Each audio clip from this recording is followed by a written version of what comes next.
저 오늘 마가복음 12장 1절부터 8절까지의 말씀으로 더 많이 사랑하는 자, 더 많이 사랑하는 자라는 제목으로 함께 은혜를 좀 나누고자 합니다. 혹시 밀키트가 뭔지 아십니까? 밀키트.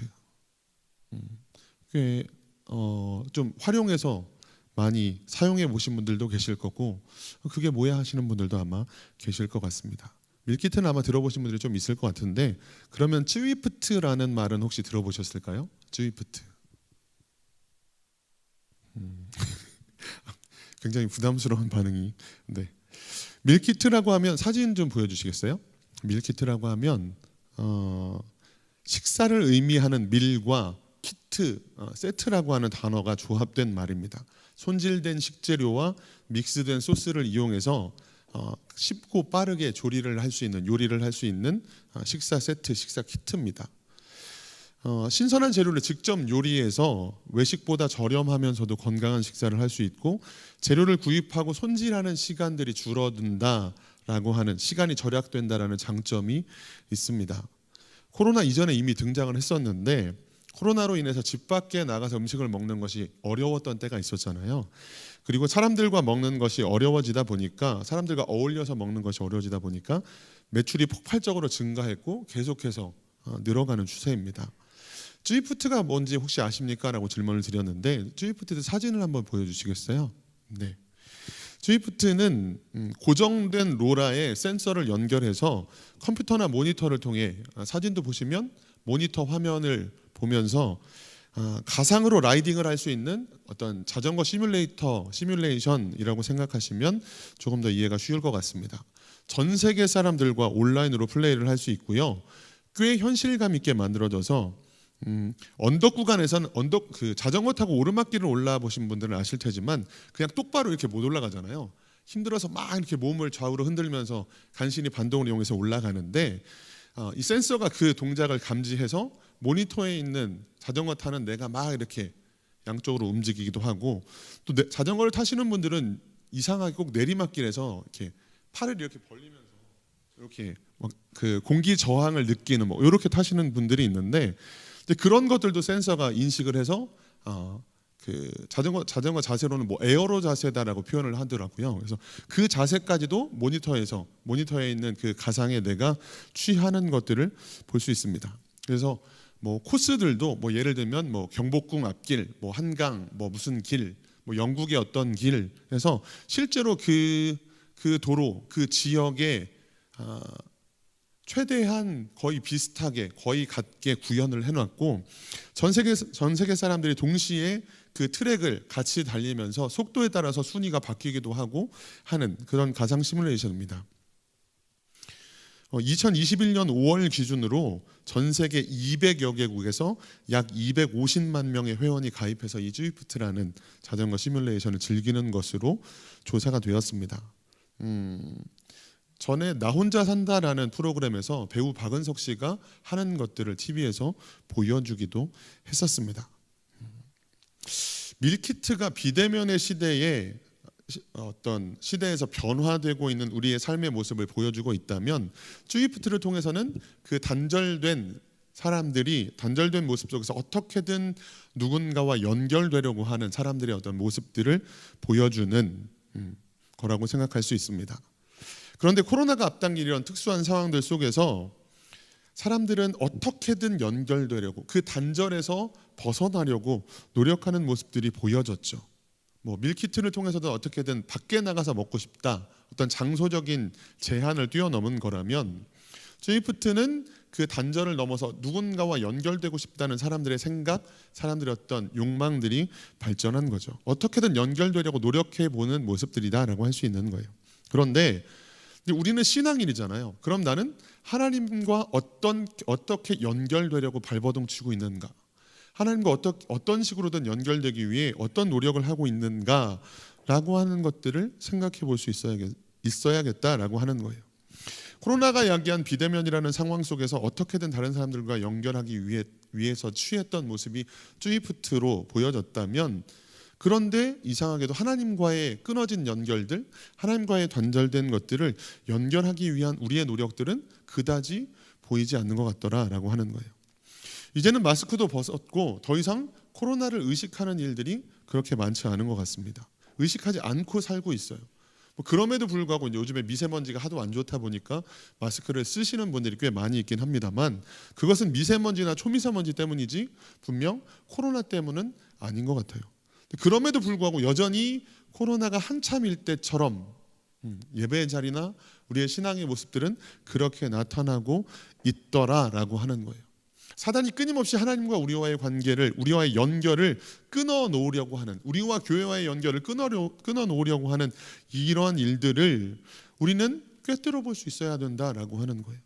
베드로전서 5장 8절에 보면 이런 말씀이 있습니다. 우리 말씀 한번 받겠습니다. 시작. 근신하라, 깨어라, 너희 되정 마귀가 우는 사자같이 두루다니며 삼킬 자를 찾나니. 아멘.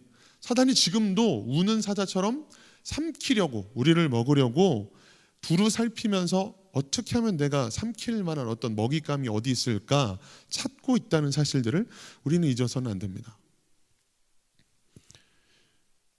매화와 국화라고 하는 두 꽃이 있습니다.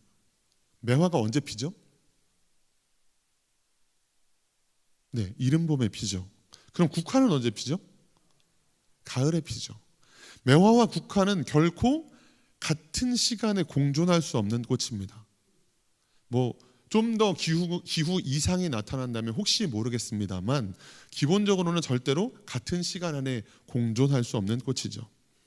대나무와 난도 마찬가지입니다. 대나무와 난은 시간이 아니라 공간을 같이 할 수 없는 존재입니다. 그런데 하나님과 우리 사이도 사실은 마찬가지예요. 하나님과 우리도 공존할 수 없는 존재이죠.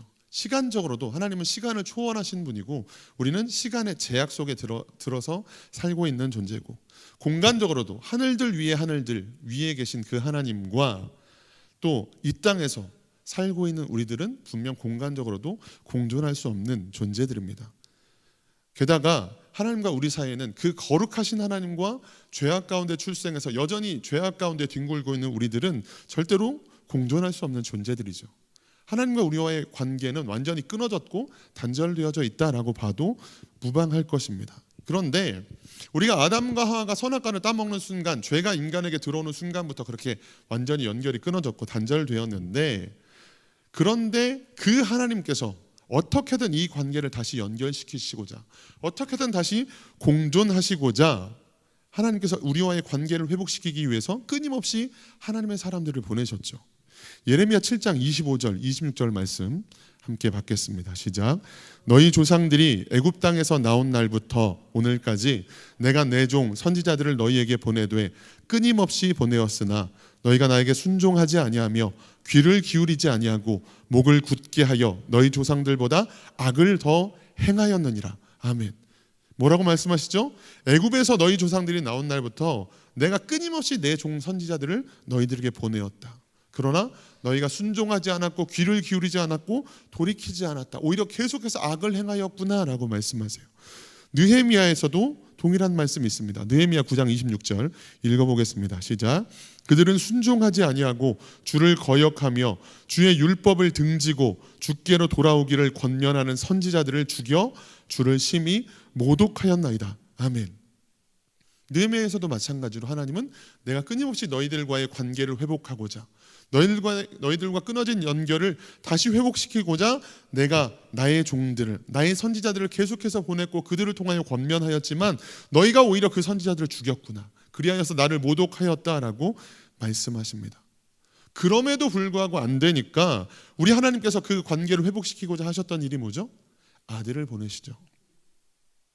직접 육신을 입고 이 땅에 찾아오셔서 그 단절된 공간과 시간을 뛰어넘어서 우리에게 찾아오셨다라고 하는 거예요. 복음송 중에 이런 찬양의 가사가 있습니다. 가장 높은 곳에서 가장 낮은 곳으로 찾아오셨네, 날 살리려고. 영원한 죽음에서 영원한 생명으로 구원하셨네. 크신 은혜로 가장 높은 곳에서 가장 낮은 곳으로 찾아오셔서 날 살리려고 나와의 관계를 다시 회복시키고자, 그 단절을 다시 회복시키고자 하나님께서 이 땅에 찾아오셨다라고 하는 거예요. 그런데 그것뿐입니까? 하나님은 시간의 제약을 넘어 공간까지라도 뛰어넘으셨어요. 시간까지라도 뛰어넘으셨어요. 복음성 중에 또 이런 찬양도 있습니다. 당신은 시간을 뚫고 이 땅 가운데 오셨네. 우리 없는 하늘 원치 않아 우리 삶에 오셨네. 자신의 평안 버리고 우리에게 평안 주셨네. 가장 낮은 자의 모습으로 우리 삶에 오셨네. 하나님께서 시간의 제약 위에 계신, 시간을 초월해 계신 그 하나님께서 우리 없는 하늘을 원치 않아서 시간 속으로, 역사 속으로 뛰어들어 오셨다라고 하는 찬양의 고백이죠. 그래서 하나님께서 우리와 영원히 함께 하신다라는 고백으로 청년들 사이에서 꽤 세상 말로 하면 히트를 쳤던 찬양의 가사가 있습니다. 하나님께서 그렇게 시간과 공간의 제약을 뛰어넘어서 우리와의 단절된 관계를 회복시키고자 이 땅에 찾아오셨죠. 그런데 이 부분에 대해서 오늘 마가복음 12장에 기록하고 있습니다. 특별히 6절 8절 말씀 읽어보겠습니다. 마가복음 12장 6절 8절 같이 말씀을 받겠습니다. 이제 한 사람이 남았으니 곧 그가 사랑하는 아들이라. 최후로 이를 보내며 이르되 내 아들은 존대하리라 하였더니 그 농부들이 서로 말하되 이는 상속자니 자 죽이자. 그러면 그 유산이 우리 것이 되리라 하고 이에 잡아 죽여 포도원 밖에 내던졌느니라. 아멘. 주님께서 그렇게 아무리 선지자들을 보내고 그들을 통하여 권면하고 회유의 말씀을 전하셨음에도 불구하고 돌이키지 않으니까 직접 내 아들은 존대하겠지라고 하시며 당신의 아들을 보내셨죠. 그게 우리가 알고 있는 예수님에 대한 이야기고, 예수님께서 이 땅에 육신을 입고 찾아오셔서 십자가에 죽어지신 일이다라고 하는 겁니다. 오늘 이 예배를 통해서 하나님께서 우리와의 연결을 회복하려고 노력하셨던 그 하나님과의 관계를 다시 회복하실 수 있기를, 주님과의 관계가 다시 연결될 수 있기를 주님의 이름으로 축복합니다. 오늘은 그 연결에 대해서 특별히 세 가지로 좀 생각을 해보려고 해요. 그렇다면 우리가 누구와 연결되어야 하는가? 자, 첫 번째는 당연히 하나님과 연결되어야 합니다. 하나님과. 오늘 우리는 언제나 기억해야 돼요. 나는 누구인가? 나에게 하나님은 어떤 분인가? 또 하나님께 나는 어떤 존재인가라고 하는 것들을 끊임없이 되새겨야 합니다. 하나님께서 나에게 요구하시는 삶은 무엇인가에 대해서 항상 생각하고 기억해야 잘못된 길로 가는, 아니면 한참 갔다가 여기가 아닌가 봐 하고 돌아오는 그런 후회 속에 되돌이키는 일이 없다라고 하는 거예요. 마가복음 12장 1절에 한 부분을 좀 읽어보겠습니다. 마가복음 12장 1절 읽어보겠습니다. 시작. 농부들에게 새로 주고 타국에 갔더니. 아멘.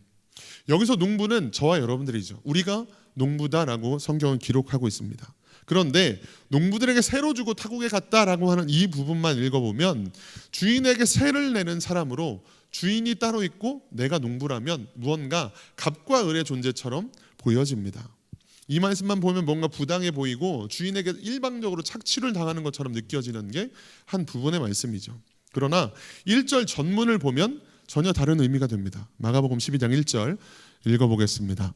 예수께서 비유로 그들에게 말씀하시되 한 사람이 포도원을 만들어 산 울타리로 두르고 즙자는 틀을 만들고 망대를 지어서 농부들에게 새로 주고 타국에 갔더니. 아멘.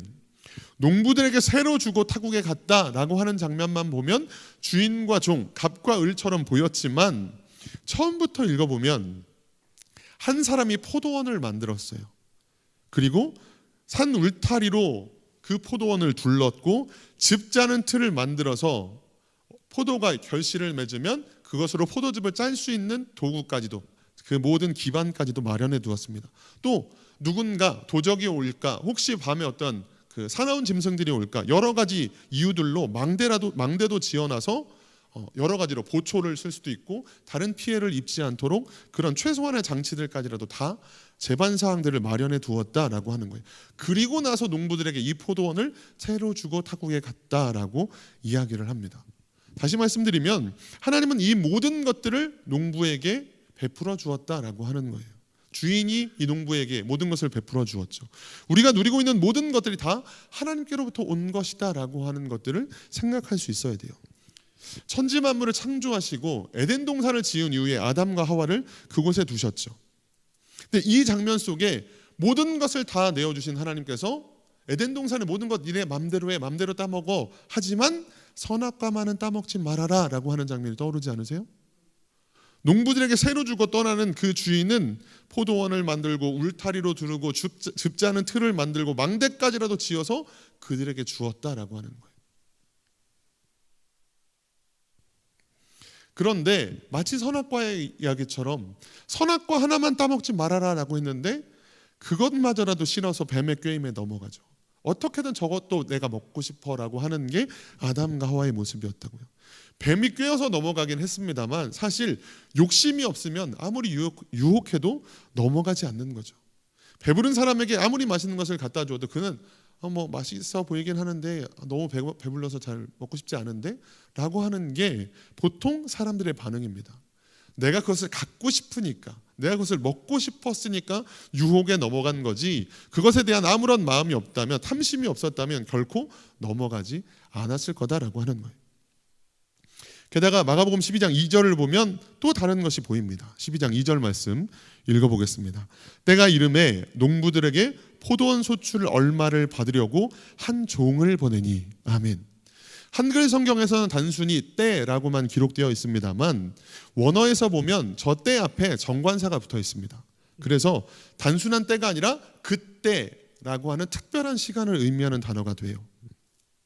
소출의 일부를 드릴 때, 즉 주인과 농부들이 약속했던 셈을 치를 때가 되었다라고 하는 의미가 되는 겁니다.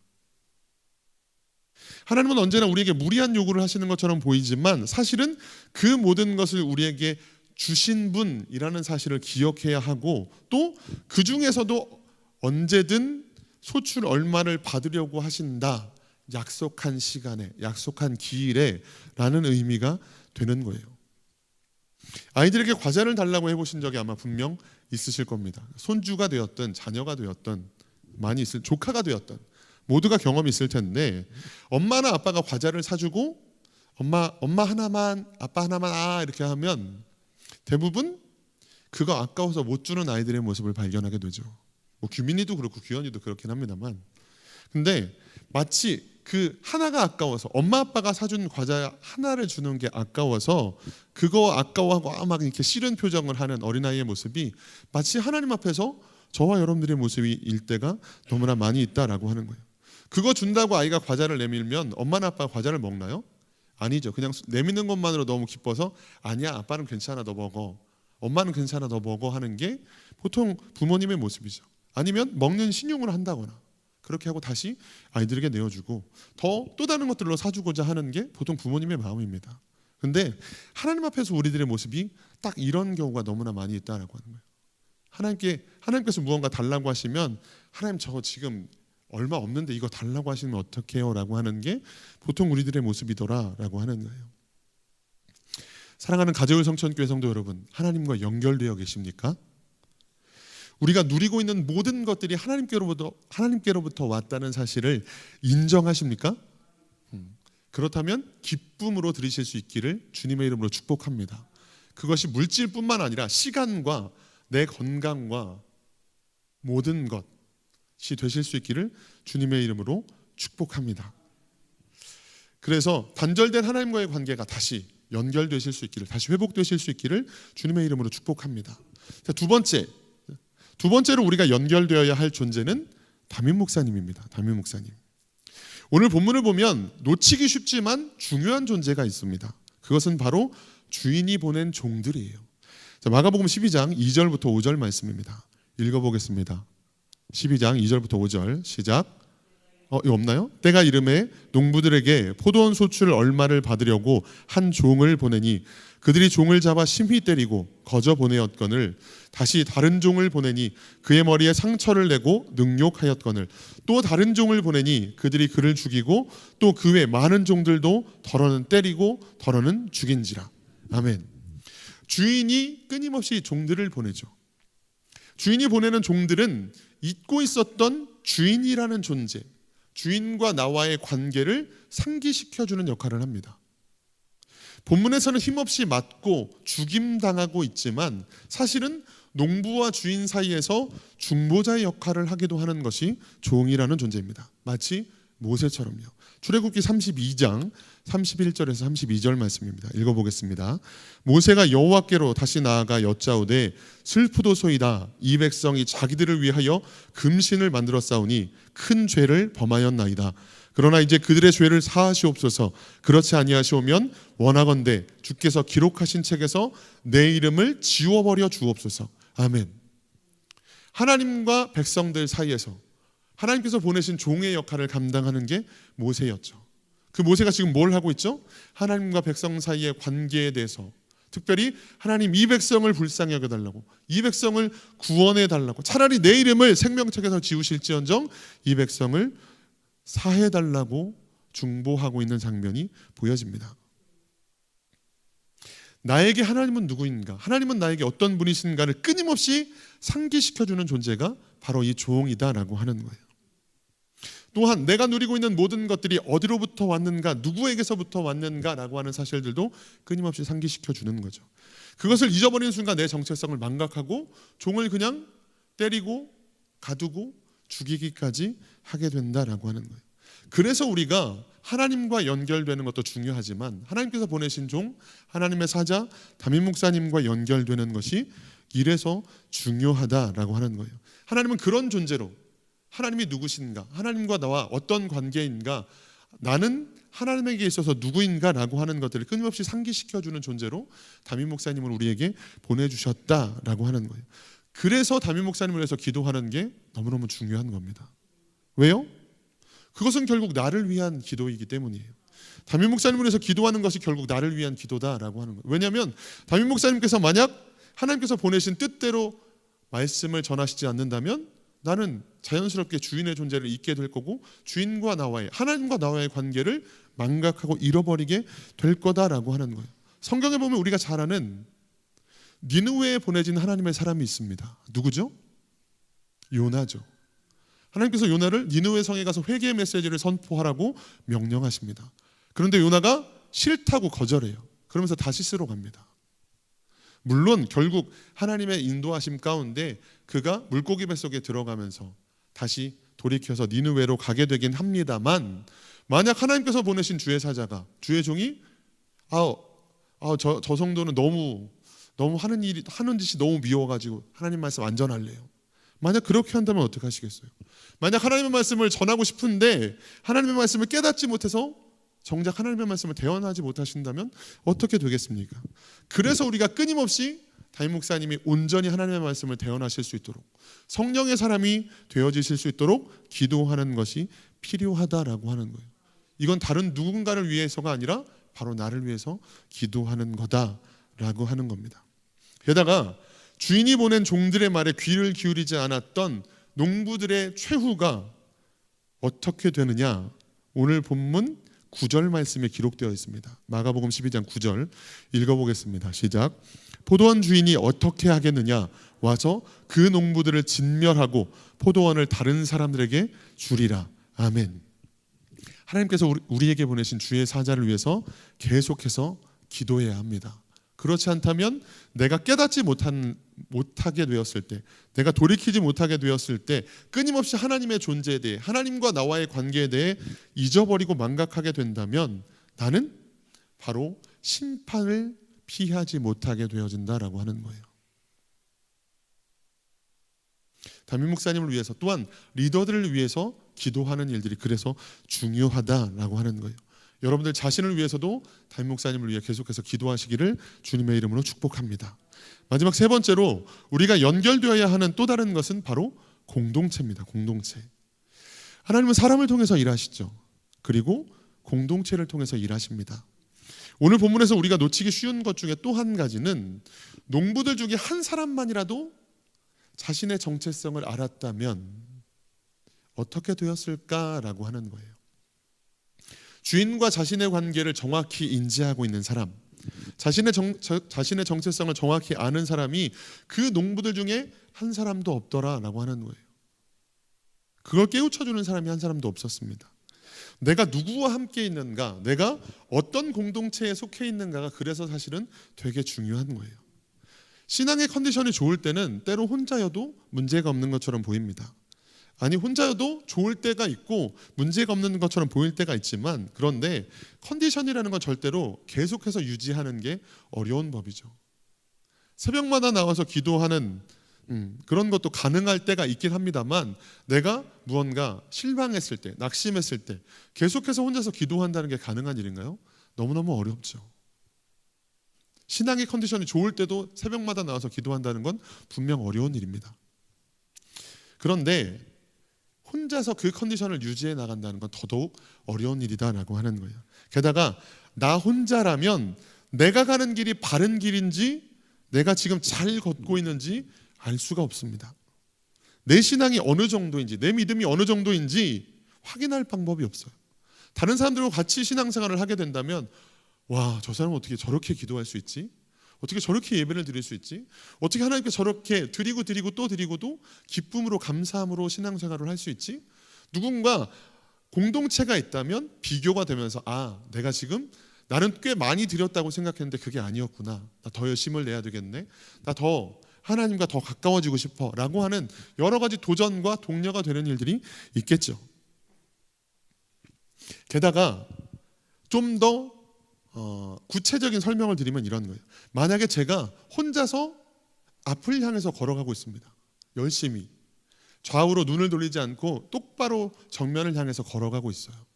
그래서 저는 당연히 나는 누구보다 한눈을 판지 않고 똑바로 신앙생활을 했고 정확히 앞으로만 걸어가고 있어 라고 생각을 했단 말입니다. 그런데 다른 사람들이 딱 있는 순간, 공동체가 있는 순간 깨닫게 되는 거예요. 제가 지금 이쪽을 보고 걸어가고 있잖아요. 저 혼자 있었을 때는 저는 분명 정면을 걸었고 앞을 향해서 똑바로 걸어가고 있었습니다. 그런데 이 자리에 여러분들과 함께 있는 순간 저는 깨닫게 되는 거예요. 나만 뒤를 보고 있었네? 라고 하는 걸 알게 되는 거죠. 여러분들이 다 이쪽으로 가고 있는데 저는 저 혼자서 나는 정확히 앞만 보면서 걷고 있었고 정확히 똑바로 내 시선의 앞쪽을 향해서 걸어가고 있었어 라고 생각했는데, 다른 사람들과 함께 있는 순간 내가 지금 완전히 반대를 가고 있었네 라는 것들을 깨닫게 되어진다라고 하는 거예요.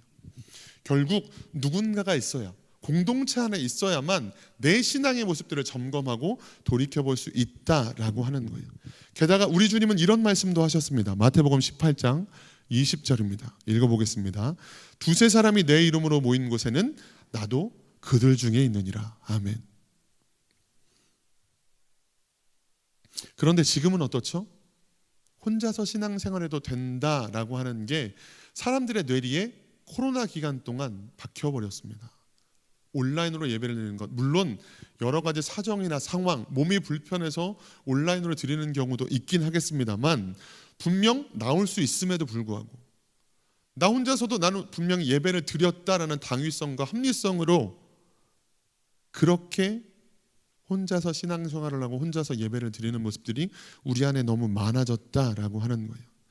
게다가 굳이 사람들에게 눈총을 받거나 욕을 먹으면서 교회까지 나가서 예배를 드리고 싶지 않다라는 생각들도 많아졌죠.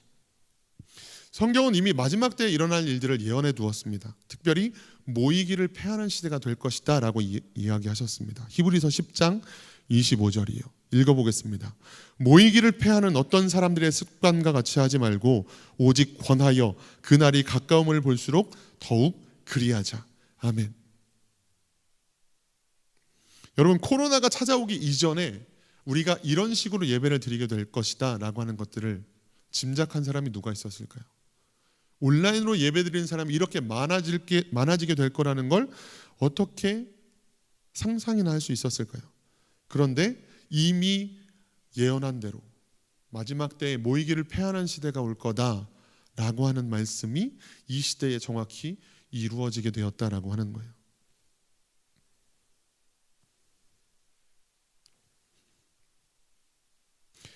말씀을 마치겠습니다. 오늘 본문은 마가복음 12장 1절부터 8절 쭉 이어지는 이야기들은 사실은 대제사장들과 서기관들에게 예수님께서 하신 비유였어요. 바로 앞장 마가복음 11장 27절부터 28절의 말씀을 읽어보겠습니다. 그들이 다시 예루살렘에 들어가니라. 예수께서 성전에서 거니실 때에 대제사장들과 서기관들과 장로들이 나와 이르되 무슨 권위로 이런 일을 하느냐? 누가 이런 일을 할 권위를 주었느냐? 아멘. 대제사장들과 서기관들이 예수님께서 행하시는 일, 예수님께서 전거하시는 말씀들에 대해서 딴지를 걸어요. 시비를 걸어옵니다. 누가 너에게 이런 권위를 주었냐? 누가 이런 권세를 너에게 주었느냐라고 물어오는 거예요. 그래서 예수님께서 그런 그들 앞에서 이 마가복음 12장의 비유에 대해서 이야기를 해주시는 겁니다. 대제사장들과 서기관들은 당시에 하나님을 가장 잘 섬긴다라고 하는 사람들이었습니다. 그런 그들이 하나님과의 관계가 바로 되지 못했을 때, 하나님과의 연결이 끊어졌을 때 오히려 주님의 일하심에 걸림돌이 되고 하나님과 바른 관계를 맺지 못했던 장면들을 우리는 보게 되어집니다. 그럼에도 불구하고 오늘 마가복음 12장의 이 농부와 주인의 비유를 통해서 그 단절된 관계를 회복시키고자 노력하는 주인의 모습들을 우리는 발견하게 됩니다. 이미 우리가 생각해봤던 것처럼 주인은 하나님이시고 농부는 저와 여러분들이죠. 그런데 그 과정 속에 누가 더 이 연결을 끊임없이 연결하기 위해 회복하기 위해 노력하는가라고 하면 주인이 그 연결을 회복시키고자 계속해서 노력합니다. 종들을 보내고 마지막엔 자기 아들을 보내기까지 노력하죠. 오늘 말씀의 제목이 더 많이 사랑하는 자라고 하는 제목이었습니다. 결국 이 단절된 관계의 회복을 위해서 더 많이 노력하는 자는 나보다 우리 하나님이시죠. 나와의 관계를 회복하고자 어떻게든 이 끊어진 연결을 다시 회복시키시고자 우리 주님께서는 끊임없이 지금도 말씀하고 계시고 주의 사자를 통해 선포하고 증거하고 회유하고 계신다라고 하는 겁니다. 여러분 하나님을 사랑하십니까? 내가 주님을 사랑하는 줄 주님께서 아십니다라는 고백들이 있으십니까?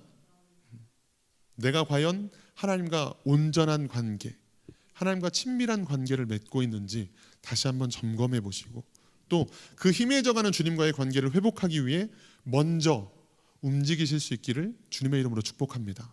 기도의 자리로, 예배의 자리로, 하나님의 말씀이 들려지는 그 말씀으로 다시 하나님과의 관계를 회복함으로 누구보다 행복하고 즐거운 담임 목사님의 기도 제목처럼 행복한 신앙생활을 하실 수 있는 저와 여러분들이 되시기를 주님의 이름으로 축복합니다. 기도하겠습니다.